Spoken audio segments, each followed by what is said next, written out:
3 fëmijë të mitur të kopshtit Leshnic në Pogradec janë helmuar me barmiu. Fëmijët nga familjet Pengu dhe Vjerdha 3 dhe 4 vjeçar, 2 prej të cilëve motor e vëlla, janë nisur menjëherë në spitalin e qytetit. Mësohet se fëmijët kanë qenë duke luajtur në kopësht në ambientet të cilit kanë gjetur dhe helmin për mint. Shkolla e këtij fshati ku ndodheshin edhe dhomat e kopshtit është shumë e amortizuar dhe pas shfaqjes së shpeshtë të minjve është bërë edhe spërkatja me helmin kundër tyre. Aktualisht gjendja e fëmijëve është më e stabilizuar jashtë rrezikut për jetën.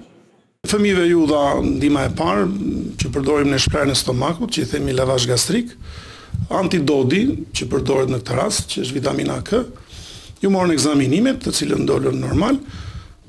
U ndoqën me kolegët që jemi ne këtu, u bë konsultuar me reanimatorin. Ekzaminimet dolën normal, gjendja është e mirë, e kënaqshme.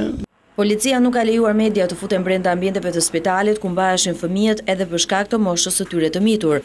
Ndërkohë është bërë shoqërimi në komisariatin e qytetit të pastrueses dhe edukatores së kopshtit për të dhënë sqarime për hedhjen e barit të mijut në ambientet ku rinin 23 fëmijë.